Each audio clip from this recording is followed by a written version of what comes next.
Magandang gabi. Hayaan niyo akong kwentuhan kayo patungo sa mahimbing na pagtulog. Humiga ng komportable at tipikit ang iyong mga mata. Huminga ng malalim at pagpahingahin ang isip. Damahin ang sariling unti-unting kumakalma. Tanggalin ang tensyon sa iyong ulo, balikat, hanggang sa iyong mga paa. Hayaan mong dalhin ka ng kwentong ito sa isang payapang mundo. Ang gintong hawak. Maagang nagising ang buong barangay. Ang araw ay dahan-dahang sumisilip mula sa likod ng mga bubong na yero. At ang liwanag ay kumikinang sa mga nakabiting sampayan. Sa eskinita, maririnig ang kalansing ng mga tabo sa gripo. Ang pagtawag ng mga naglalako ng pansit, tinapay, at taho. Maririnig din ang habulan ng mga batang nakatsinelas na halos mapigtas na. Sa isang maliit na bahay na gawa sa pinagtagping tabla at pawid, doon nakatira si Miguel. Ang bahay niya ay may makipot na pinto. Isang bintanang may lumang kurtina na kupas na ang kulay. At sahig na kahoy na lumalangit-ngit kapag tinatapakan. Sa loob, makikita ang isang lamisitang bilog na kahoy na may basag sa gilid. Dalawang upuang plastik na medyo nangingitim na ang mga paa. At isang aparador na puno ng lumang damit na maayos pa ring itinupi ng kanyang kasintahan. Si Miguel ay nasa kalagitnaan ng kwarto. Nakaupo sa gilid ng banig na kanyang higaan. Payat lamang ang kanyang katawan. May matangos na panga at matang laging tila may iniisip. Ang kanyang buhok ay medyo magulo. Parang palaging hinahaplos ng hangin. At ang kanyang mga kamay ay makikita mong sanay sa trabaho. Magaspang, may bakas ng pagod at simpleng pamumuhay. Habang nag-aayos ng suot na kamiseta, napatingin siya sa lumang salamin na may bitak sa gilid. Walang ngiti ang kanyang labi, pero may determinasyon sa mga mata. Kailangan kong magsipag para sa kinabukasan namin. Bulong ng kanyang isipan. Sa maliit na kusina, nakapatong ang isang lumang kalana de gasol. At sa ibabaw nito ay kumukulo ang tubig sa maliit na takure. Ang tunog ng singaw nito ay naghalo sa halakhak ng kapitbahay sa labas. Kinuha ni Miguel ang maliit na garapon ng kape. Halos wala ng laman. Konting pulbos na lang ang natira. Dahan-dahan niya itong sinabuyan ng mainit na tubig. Sinamahan ng asukal na halos paubos na rin. Ang amoy ng kape ay umikot sa maliit na silid. At kahit payak, iyon ang nagsilbing simula ng kanyang araw.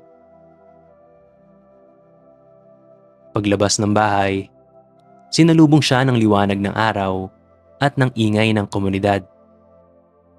May naglalako ng gulay, may kumakatok na nag-aalok ng labada, at may mga batang naglalaro ng holen sa gilid ng kalsada. Huminga ng malalim si Miguel. Pinakiramdaman ng hangin na may halong usok ng tricycle at bagong lutong bibingka mula sa kapitbahay. Ito ang mundong kinalakihan niya. Maingay, masikip, pero puno ng buhay. Habang naglalakad siya sa makipot na daan, dala ang kanyang lumang bag na may mga gamit para sa trabaho, iniisip niya ang kanyang kasintahan. Sana balang araw, mabigyan ko siya ng buhay na hindi ganito kaliit. Yung hindi tagpi-tagpi. Yung komportableng buhay. Kasabay ng pag-ikti ng kanyang pagnanais, dama rin niya ang bigat ng realidad. Ang sweldo niya ay kulang. Ang gastos, laging mas mabigat. At ang pangarap, tila mas malayo pa rin kaysa sa kayang abutin ng kanyang mga palad. Ngunit hindi siya sumusuko. Habang nagpapatuloy sa paglalakad, ang bawat hakbang sa kalsadang puno ng bato at putik ay parang pagpapaalala na kahit gaano kahirap ang simula, may araw ding darating na magbabago ang lahat. Ang palengke ay parang sarili nitong mundo. Sa bawat hakbang ni Miguel, iba't ibang tunog ang sumasalubong. Ang sigaw ng tinderang may hawak ng tali ng sitaw, ang malutong na tunog ng tinatadtad na karne sa kahoy na mesa, at huni ng umiikot nilang pambugaw. Ang hangin ay mabigat. May halong amoy ng bagong huling tilapia, bawang na niluluto sa kawali ng karinderya, at ang singaw ng dagsa ng tao. Ang sahig ay hindi purong sementado. May halong lupa na may mga basang bahagi pa mula sa ulan kagabi. May mga butas na puno ng tubig ulan na dinadaanan ng mga mamimili. At minsan ay nahuhulog pa ang tsinelas ng mga bata. Sa ibabaw, nakatali ang mga trapal na kulay asul at berde. Bahagyang tumutulo pa ang tubig. Kaya't sa ilang parte ng palengke ay parang may sariling ulan na patak ng patak. Si Miguel ay naglalakad ng mabilis. Hawak ang bayong at supot ng pandesal. Payat lamang ang kanyang tindig. Nakalumang pantalon na medyo kupa sa tuhod. At t-shirt na may manipis na tela mula sa paulit-ulit na laba. Ang pawis sa kanyang noo ay hindi lang dahil sa init, kundi dahil din sa bigat ng iniisip. Ang pangarap niyang makaahon at kung paano niya mabibigyan ng mas magandang buhay ang kasintahan at si Lola. Habang nagmamadali siyang makalampas sa siksikan, napansin niya ang isang sulok ng palengke na tahimik. Hindi ito ang tipikal na tindahan na puno ng gulay o karne. Wala halos lumalapit. Ang trapal doon ay mas luma. Kupas na kulay pula. May punit na nakalawit. Ang lupa sa ilalim ay medyo basa at may halong amoy ng lumang tela. Doon niya nakita ang matandang babae. Nakatayo lang siya. Hindi nakaupo sa bangkito tulad ng ibang tindera. Ang kanyang katawan ay payat at medyo kuba. Parang pasa ng bigat ng maraming taon. Ang buhok niya ay mahaba, kulay puti, nakapusod lang gamit ang piraso ng tela. Nakasuot siya ng lumang saya, nakupas na ang kulay. At nakapatong sa balikat niya ang isang balabal na tila hindi na nalabhan ng matagal. Ngunit ang pinaka nakakakuha ng atensyon ay ang kanyang mga mata. Malalim, itim na itim, at tila nakatingin diretso kay Miguel, kahit napakaraming tao sa paligid. Sa kanang kamay ng matanda, may hawak siyang maliit na supot na kulay itim. Hindi ito karaniwang plastik o bayong. Gawa ito sa telang parang pinagtagpi-tagping sinulid na may kumikislap na gintong hibla. Parehong mukhang luma at banal. Habang nakahawak siya rito, dahan-dahan niya itong iniangat na para bang sinasabing, "Para sa iyo ito." Si Miguel ay napahinto. Ramdam niya ang mabilis na tibok ng kanyang puso. Nag-aalangan siyang lumapit. Ngunit sa kaloob-looban niya, may tinig na bumubulong. "Tingnan mo, baka ito ang sagot." Unti-unti siyang lumapit. Habang palapit siya, tila nagbabago ang mundo sa paligid. Ang dating ingay ng palengke ay tila lumalayo. Naging malabong alingaw na lamang. Ang tawanan, ang tawaran, pati ang tunog ng kutsilyo sa karne, lahat iyon ay parang nawala. Sa gitna ng mataong lugar, biglang naging parang siya lang at ang matandang naroon. Nakatayo siya sa harap nito. Medyo pawisan, hawak ang supot ng pandesal. Iniisip niya, ano ba to? Isa lang ba itong pulubi? O baka isa siyang manghuhula? Bakit ako? Ngumiti ang matanda. Hindi ngiti ng kasiyahan, kundi ngiti ng taong may alam na lihim na mabigat. Bahagyang nanginginig ang kanyang labi nang magsalita. At ang tinig niya ay parang tunog ng dahong kinakaluskos ng hangin. May laman itong kayang baguhin ng kapalaran mo. Ngunit tandaan, anak, lahat ng sobra ay nagiging sumpa. Iniabot niya ang supot. Si Miguel ay nag-alinlangan. Pinagmasdan niya muna ito. Ang supot ay tila malamig kahit nasa ilalim ng araw. Sa gilid ng telang itim, may nakatabing gintong balahibo. Parang hibla mula sa araw mismo. Para bang humihinga ang bagay. May sariling buhay. Naramdaman niyang nanginginig ang kanyang kamay nang iniabot niya ito. Sa oras na dumikit ang supot sa kanyang balat, may malamig na dumaloy mula sa kanyang daliri papunta sa kanyang braso. Parang malamig na tubig na tumatakbo sa loob ng kanyang ugat. Nanlamig siya at napahigpit ng hawak sa supot ng pandesal. Bago pa siya makapagtanong, tumalikod ang matanda.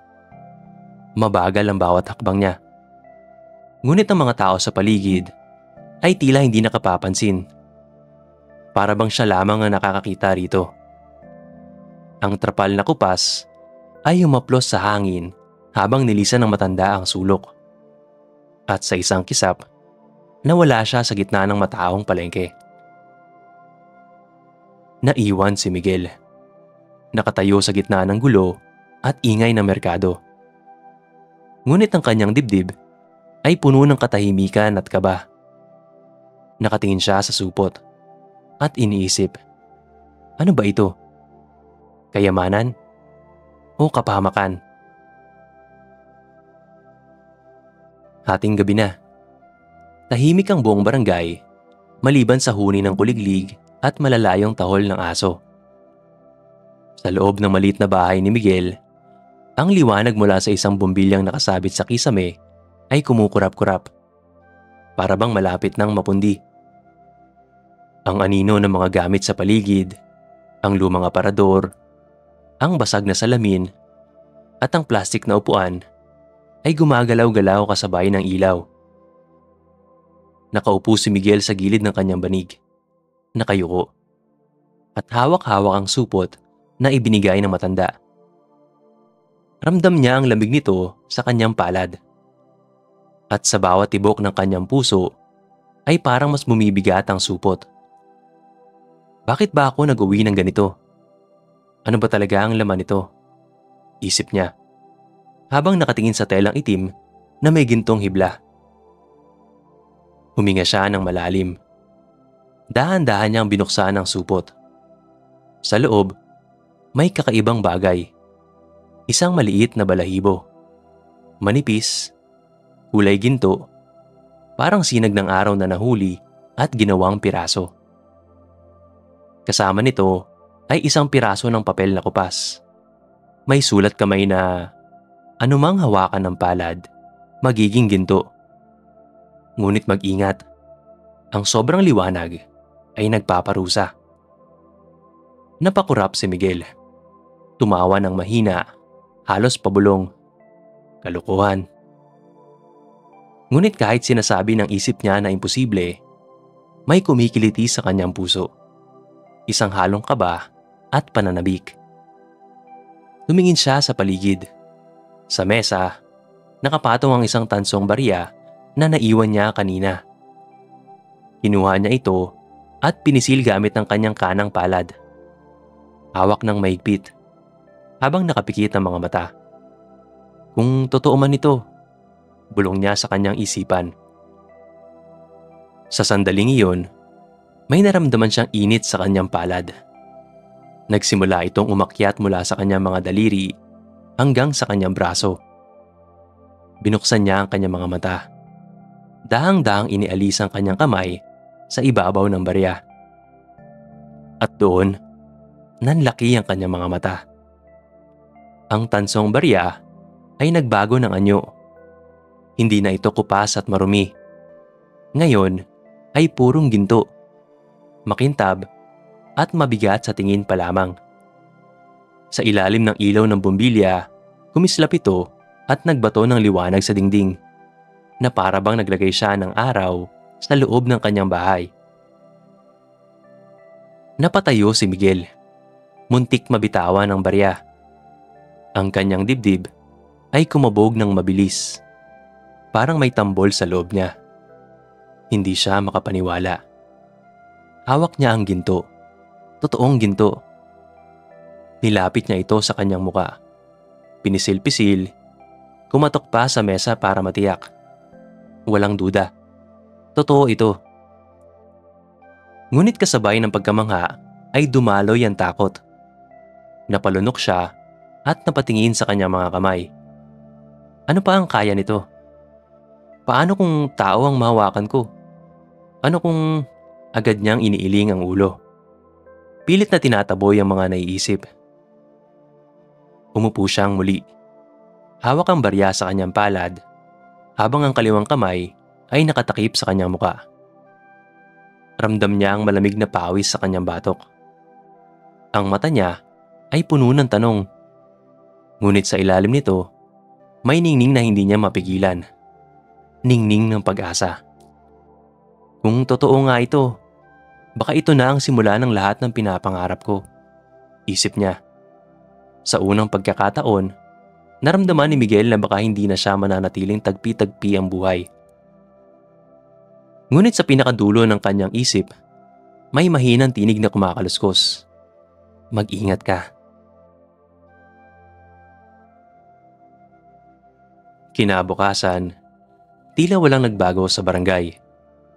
Ang araw ay muling tumama sa mga bubong na yero. Ang mga bata ay nagtatakbuhan sa iskinita. At ang palengke ay muling napupuno ng ingay. Ngunit para kay Miguel, lahat ay nagbago. Sapagkat sa kanyang bulsa ay naroon pa rin ang gintong barya na ginawa niya kagabi. Pag-uwi mula sa trabaho, pumasok si Miguel sa kanyang maliit na bahay. Ang liwanag ng bombilya ay mahina pa rin. At ang banig ay nakalatag pa rin sa sahig. Ngunit ngayong gabi, may hawak siyang lumang tansa ng soft drinks. Nakaupo siya sa plastic na upuan. Pawis mula sa biyahe. At muling pinagmasdan ang kanyang palad. Dahan-dahan niyang pinisilang tansan. At sa isang iglap, naging piraso ng ginto ito. Maliit, ngunit mabigat. Ang tunog ng pagtama nito sa mesa ay iba. Hindi na kalansing ng lata, kundi tunog ng metal na may halaga. Nanlaki ang mga mata ni Miguel. Napahinga siya ng malalim. Para bang nakahawak siya ng sikreto na kayang baguhin ang lahat. Sa mga sumunod na gabi, paulit-ulit niyang ginawa ang eksperimento. Ang sirang tornilyo, naging gintong palamuti. Ang lumang susi, naging gintong pendant. Ang tansong botones sa lumang polo, naging gintong bilog. Sa una, natutuwa lang siya. Ang mga bagay na walang halaga ay biglang nagkakulay, kumislap at nagmistulang kayamanan. Isang araw, bitbit niya ang isang maliit na gintong tansan sa palengke. Nilapitan niya ang isang kilalang mamimili ng alahas. Sa unang tingin, nagduda ito. Ngunit nang ipakita ni Miguel na hindi iyon patina o peking pintura, nabili ito kapalit ng sapat na pera para makabili ng 2 linggong pagkain at gamot para kay Lola. Umuwi siyang may bitbit na mga prutas, bigas at bagong gamot. Nakita niya ang ngiti ng kanyang kasintahan at ang gaan ng pakiramdam ni Lola nang makatikim muli ng paboritong sinigang. Sa gabing iyon, nakaupo sila sa maliit na mesa. Sabay-sabay kumakain.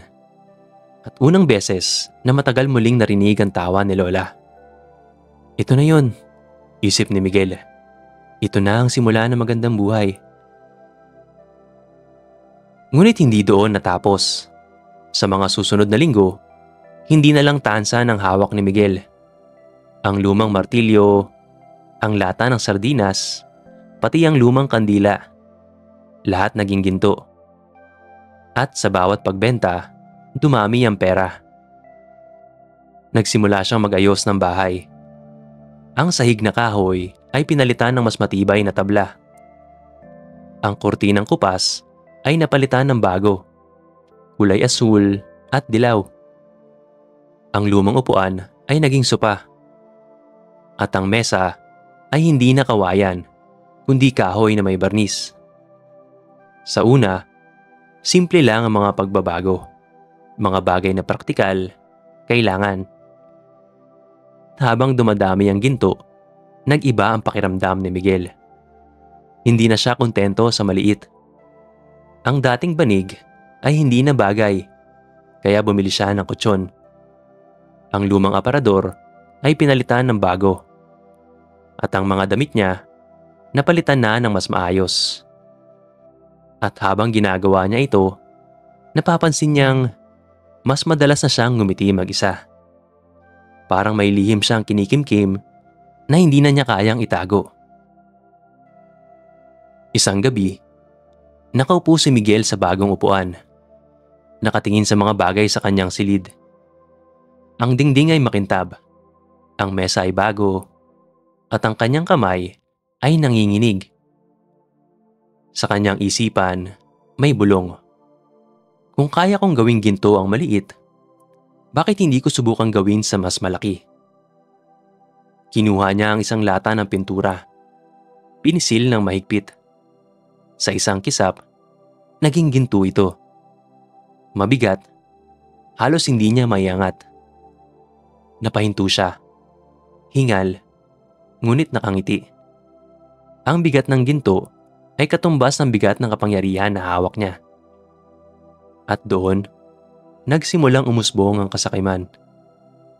Hindi na siya tumitigil sa maliit. Tuwing gabi, palaki ng palaki ang kanyang mga ginagawa. Sa bawat bagong gintong bagay, mas mabilis ang kanyang paghinga. Mas matindi ang kanyang pagnanasa. Hindi na niya naiisip kung paano ito makakaapekto sa iba. Ang iniisip lang niya, mas marami, mas mabuti. Mas marami, mas ligtas ang kinabukasan. Ngunit sa kaibuturan ng kanyang puso, may kaba.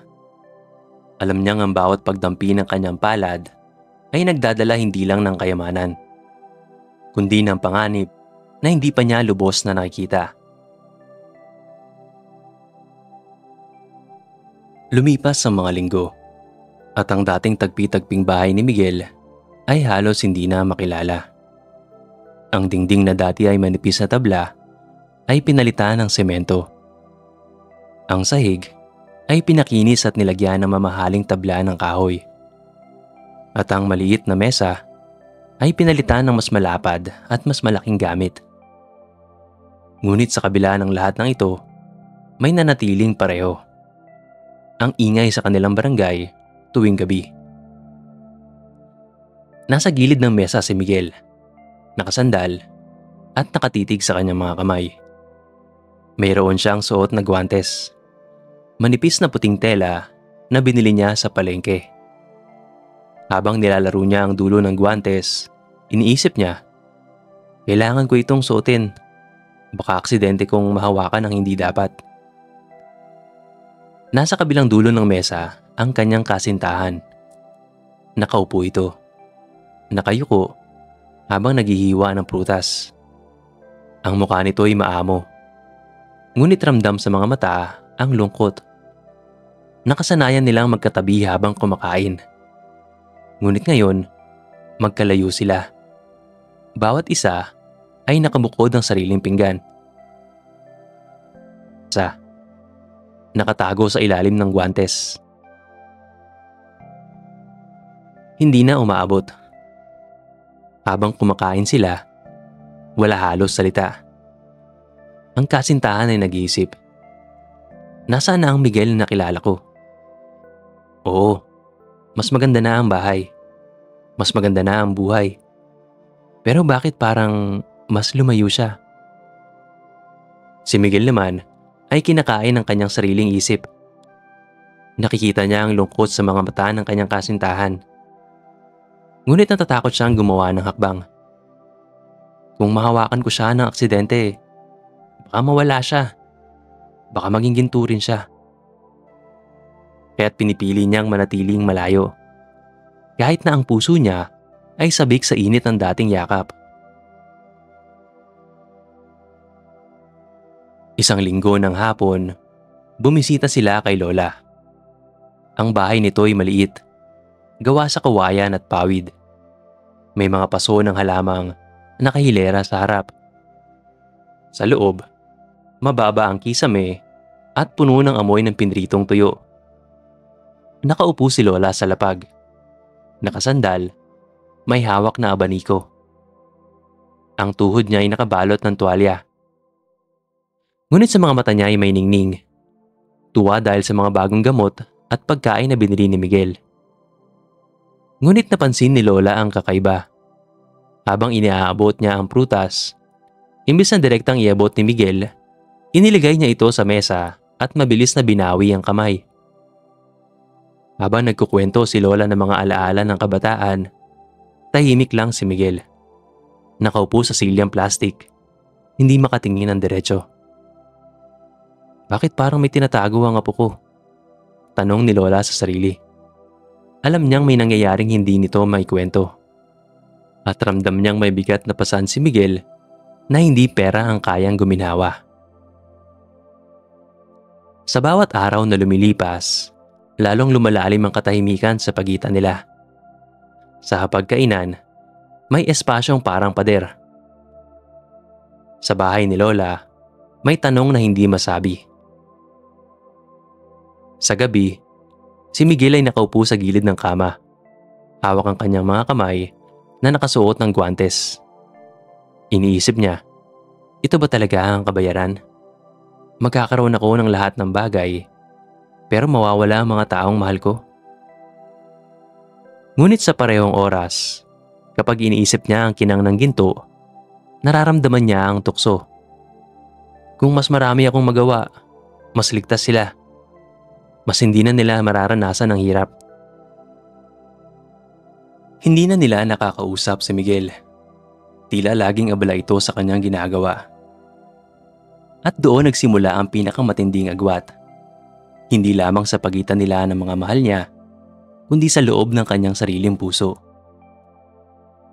Si Miguel ay patuloy na naghahanap ng gamit na maaari niyang gawing ginto. At sa bawat bagay, lumalakas ang ilaw na nanggagaling sa kamay niya. Ang liwanag nito ay unti-unting tumatago sa manipis niyang guwantes. Tila sa bawat paggamit niya ng kanyang kapangyarihan, lalo itong lumalakas. Isang bagay na kinatuwaan ni Miguel noong una. Sa isip niya, mas marami at mas malalaking bagay pa ang pwede niyang gawing ginto. Ngunit sa puso niya, may nagbabadyang masamang pangitain.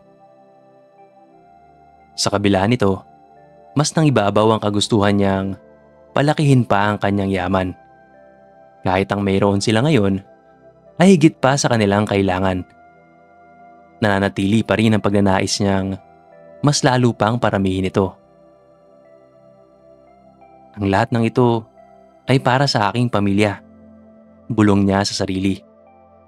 Gayunpaman, hindi na niya matandaan kung kailan sila huling kumain na magkatabi ng kanyang kasintahan. Kung kailan niya huling nayakap ang kanyang lola. Tila natuon ang kanyang buong atensyon sa makikinang na ginto. Ang kanyang mga mahal sa buhay ay labis nang nag-aalala sa kanya. Hindi man nila mawari kung saan at kung paano nangyari ang lahat ng ito, alam nilang mabuting tao si Miguel. Sa isip nila, marahil ay nakakuha lamang ito ng magandang trabaho. Hindi ito malabo dahil sa angking diskarte at sipag ni Miguel. Ngunit habang tumatagal, Parang sumusobra ng sumusobra ang dala nitong kayamanan. Ang mismong bahay nito ay napupuno na ng mga gintong bagay. Ang ilang upuan, mga kutsara at tinidor, pati ilang mga baso at pinggan. Lumipas pa ang mga linggo at nagpatuloy ang ganitong gawain. Si Miguel ay tila nilamon na ng labis na pagnanais yumaman. Kahit sobra-sobra na ito sa kanilang pangangailangan. At sa kahit anong bagay ang gawin niyang ginto, tila may puwang sa puso niya na hindi napupuno. Isang gabi, bumuhos ang ulan. Ang bubong na yero ay tinatambol ng walang tigil na patak. At ang hangin ay malamig na pumapasok sa mga siwang ng bintana. Ang mga ilaw sa barangay ay naglalaro sa ulan. Kumukuti-kutitap na para mga bituin na nahulog sa kalsada. Sa loob ng bahay ng kasintahan ni Miguel, amoy ang nilutong sinigang. Nasa hapag ang mangkok. Umuusok pa, kasama ng mga mangga at kanin. Ang bahay ay payak. Dingding na tabla, maliit na kusina sa gilid, at isang lumang radyo na tumutugtog ng mahina. Ngunit ngayong gabi, may kakaibang sigla. Ngumiti ang kasintahan ni Miguel habang hawak ang isang mangkok. Bagamat ramdam ang distansya nitong mga nakaraang linggo, sabik siyang muling maramdaman ang dating lapit. Si Miguel ay nakatayo sa may pinto. Suot pa rin ang kanyang guwantes. Basa ang laylayan ng kanyang pantalon mula sa ulan. At ang buhok niya ay medyo nakadikit sa noo. Ang mga mata niya ay pagod, ngunit may ningning pa rin. Dahil may magandang balitang dala. Gumaling na si Lola. Nakabili siya ng mas maraming gamot at ligtas silang lahat. Sa loob-loob niya, gusto niyang ibahagi ang ginawa. Gusto niyang iparamdam na siya'y naroon pa rin. Na hindi siya nagbago. Biglang lumapit ang kasintahan. Hindi ito nagatubili. Bitbit ang galak at pananabik, tumakbo siya patungo kay Miguel at yumakap ng buong higpit. Mabilis ang lahat. Sa sandaling iyon, nakaramdam si Miguel ng gulat. Nanlaki ang kanyang mga mata. At ang mundo'y biglang bumagal. Sinubukan niyang umatras. Sinubukang itulak palayo ang sarili. Ngunit huli na. Ang kanang palad niya, kahit natatakpan ng manipis na guwantes na nabasa ng ulan, ay dumampi sa braso ng kasintahan. At doon nagsimula ang lahat. Una, isang malamig na hangin ang dumaloy sa pagitan nila. Parang bulong ng isang multo. Kasunod, ang balat ng kasintahan ay nagumpisang magbago ng kulay. Mula sa mainit na kayumanggi, patungo sa malamig na dilaw na kumikislap. Mula sa braso, kumalat ang kinang pataas sa balikat, pababa sa kamay. Ang kanyang mga mata, na kanina ay puno ng tuwa, ay nanigas sa pagkabigla. Ang kanyang bibig, nakangiti pa sana, ay natigil at naging walang galaw. Ang tunog ng ulan sa labas ay tila tumahimik. Wala nang ingay, kundi ang mabilis na tibok ng puso ni Miguel at ang mahinang kalansing ng isang bagay na nagiging metal. Sa loob ng ilang segundo, ang kasintahan niya ay hindi na tao. Isa nang ginintuang estatwa. Perpektong hulma ng babaeng mahal niya. Ngunit malamig, mabigat, at walang buhay. Binitawan siya ni Miguel. At sa pagbagsak ng katawan ng kasintahan sa sahig, tumama ito na may tunog na parang bato. Isang tunog na pumunit sa katahimikan ng gabi. Napaluhod si Miguel. Nanginginig. Hawak ang kanyang ulo. At hindi makapaniwala. Hindi pwede. Ako ang may kasalanan. Ang sigaw ng kanyang isipan. Ang dibdib niya ay nanikip. Parang may pumutok sa loob. Naramdaman niya ang bigat ng lahat ng pinangarap niya. Bumaliktad at naging bangungot. Tumingin siya sa gintong katawan na nakahiga sa malamig na sahig. Nakilala niya ang bawat kurba ng muka. Bawat detalyeng mahal niya. Ngunit ngayon, lahat iyon ay walang saysay. Ang init ng pagmamahal ay napalitan ng malamig na kinang. At sa mga mata ni Miguel, ang ginto'y hindi na kayamanan. Isa na itong sumpa. At siya ang may gawa. Tahimik ang gabi. Ang ulan ay unti-unting huminto. Ngunit sa loob ng bahay ay nanatili ang bigat ng nangyari. Nasa sahig pa rin ang gintong katawan ng kasintahan ni Miguel. Nakahandusay sa gitna ng maliit na sala. Ang mesa ay natabig. Ang mangkok ng sinigang ay bumaliktad. At ang sabaw ay naghalo sa sahig. Humalo sa mga patak ng ulan na pumasok sa pintuan. Nakaluhod si Miguel sa tabi ng kasintahan. Hawak ang kanyang ulo. Nanginginig. At halos mawala ng hininga sa bigat ng pagkakasala. Ang kanyang guwantes ay nabasa at nadurog na. At ang kanyang mga kamay ay patuloy na nanginginig. Parang ayaw na niyang makita pa ang mga ito. Sa isip niya ay paulit-ulit. Ako ang may sala. Ako ang pumatay sa kanya. Ang pagmamahal ko, sinira ng sarili kong palad. Ngunit sa gitna ng katahimikan, may narinig siyang kakaibang tunog. Hindi ito ulan. Hindi rin huni ng kuliglig. Isa itong mahinang kaluskos. Parang yapak ng tsinelas na dahang-dahang lumalapit sa basang sahig. Dahan-dahan niyang iniangat ang kanyang ulo. At doon, sa may pintuan, nakatayo ang matandang babae. Ang parehong matanda mula sa palengke. Basa ang laylayan ng kanyang damit. At ang kanyang buhok ay kumakapit sa kanyang balikat dahil sa ambon. Ngunit ang kanyang mga mata, mas malinaw kaysa dati. Malungkot, mabigat, ngunit may ningning ng kapangyarihan na hindi maikakaila. Hindi nagsalita ang matanda. Dahan-dahan lamang siyang lumapit. Bawat hakbang ay tila lumilikha ng kakaibang tunog. Parang kampanilyang malamig at mahaba ang alingawngaw. Ang sahig na basa ay hindi nagiiwan ng bakas ng kanyang mga paa. Para bang hindi siya lumalakad, kundi dumudulas sa pagitan ng hangin. Huminto siya sa harap ni Miguel. Saglit siyang tumingin sa lalaking halos madurog sa bigat ng ginawa. Wala pa ring salita. Tanging tingin lamang na parang nagbubulong. Alam kong ito ang mangyayari. Itinaas ng matanda ang kanyang kamay. At mula sa kanyang mga daliri ay lumabas sa mga litap-tap. Maliliit na ilaw na kulay ginto. Parang mga bituin na bumaba sa lupa. Isa-isa silang lumipad sa paligid ng gintong katawan.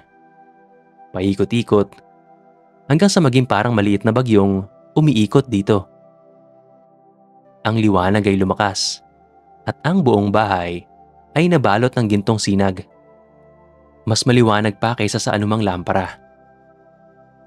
Nakatitig si Miguel, hawak ang kanyang dibdib, habang bumabalot ang ilaw sa kanyang kasintahan. Ang kanyang puso ay umaasa, nananalangin.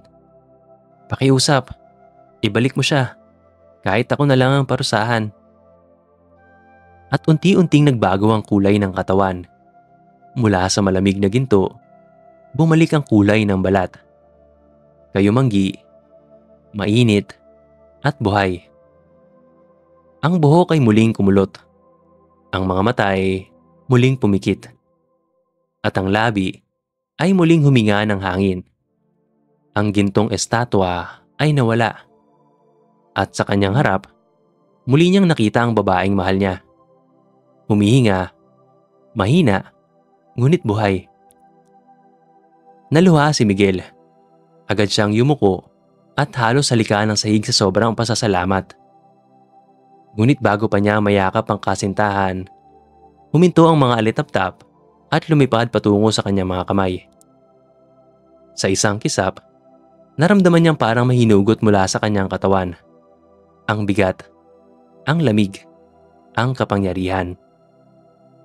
Tumingin siya sa matanda. Doon lamang ito nagsalita. Mabagal at mabigat. Ang kayamanang hinahanap mo, anak, hindi mo makikita sa ginto. Ang tunay na yaman, nasa init ng kamay na pwede mong hawakan. Hindi sa bigat ng bagay na kaya mong palamutiin. Dahan-dahang itinaas ng matanda ang kanyang kamay at hinaplos ang hangin.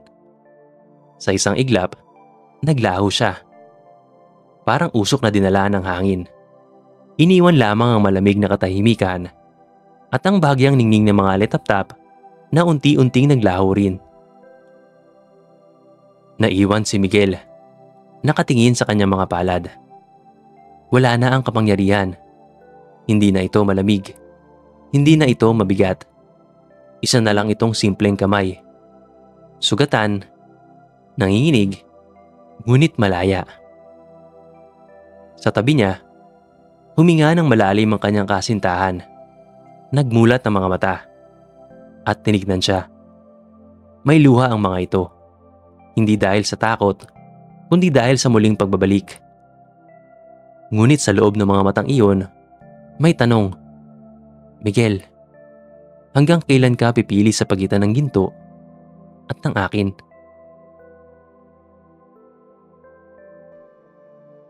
Umaga. Ang araw ay muling sumilip sa likod ng mga bubong na yero. At ang liwanag ay pumasok sa bintana ng maliliit na bahay. Ngunit ngayon, walang gintong kislap sa sahig. Walang mga bagay na bumibigat sa mesa. Ang lahat ng yaman na nakuha ni Miguel ay naglaho. Parang usok na dinala ng hangin. Ang mesa ay bumalik sa dati nitong anyo. Lumang kahoy, may gasgas at bitak, ngunit matibay pa rin. Ang upuan ay muling plastik na medyo sira ang paa. At ang kortina ay ang dating kupas na tela na minsang ibinigay ng kanyang kapitbahay. Sa unang tingin, parang nawala ang lahat. Ngunit sa loob ng bahay, may mainit na presensya na hindi kayang tumbasan ng anumang ginto. Si Miguel ay nakaupo sa mesa. Walang guwantes. Hawak ang kamay ng kanyang kasintahan. Nakayuko siya. Parang ayaw pakawala ng pagkakataong iyon. Ang simpleng hawak ng isang kamay na buhay. Malambot at mainit. Sa kanyang mga mata, may luha, ngunit may ngiti rin. Ito ang totoong kayamanan at muntik ko pa itong mawala. Ang kasintahan naman, nakaupo sa tapat niya. Tahimik lang. Ngunit sa bawat pisil ng kanyang kamay, ay ramdam ni Miguel ang pagpapatawad. Ang muling pagtanggap. Hindi kailangan ng salita. Sapat na ang init na dumadaloy sa pagitan nila. Kinahapunan, bumisita sila kay Lola. Ang bahay ng matanda ay maliit pa rin. Pawid at kawayan. May paso ng gumamela at santan sa harap. Ngunit ngayong araw, iba ang pakiramdam. Si Miguel ay nakatayo sa may pintuan. Hawak ang bayong ng prutas at gulay. Hindi na mula sa labis na pera, kundi sa simpleng pamimili. Ang kanyang kasintahan ay nakangiti habang tinutulungan si Lola sa kusina. Umupo si Miguel sa lapag. Nakikinig sa alakhak ni Lola habang nagkukwento ng kanyang kabataan. Ang amoy ng tuyo at kape ay umiikot sa maliit na silid. At sa bawat tunog ng tawa at bawat kaluskos ng mga plato, naramdaman niyang muling buo ang lahat. Kinagabihan, lumabas si Miguel ng bahay. Ang kalye ay payapa. May mga batang naglalaro ng habulan. At ang mga kapitbahay ay nakaupo sa harap ng kanilang mga bahay. Nagkukwentuhan. Huminga siya ng malalim. Pinakaramdaman ng hangin na amoy lupa at nilulutong ulam. Sa unang pagkakataon, hindi niya naisip ang ginto. Ang naisip lang niya, paano ko sila masusustentuhan nang hindi nawawala ang sarili ko? Muli niyang tinignan ang kanyang mga palad. Wala nang kumikislap. Wala nang kakaibang bigat. Simpleng kamay na lamang. Ngunit kayang magtrabaho. Kayang mag-aruga. Kayang yumakap.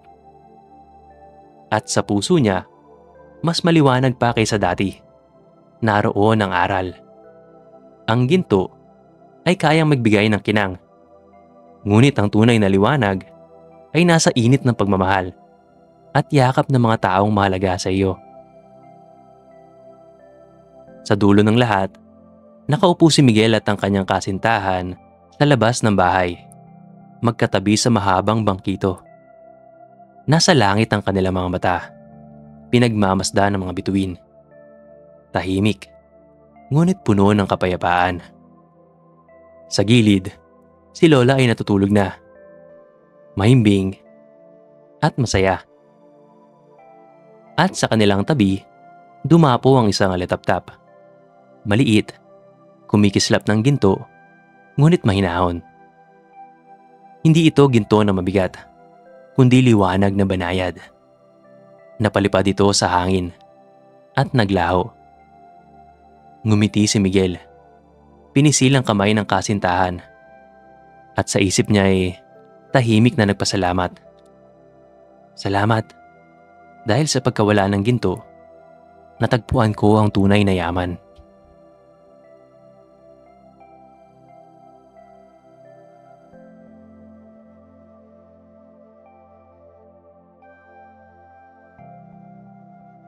Sa kwento ni Miguel, nakita natin na hindi lahat ng kumikislap ay tunay na kayamanan.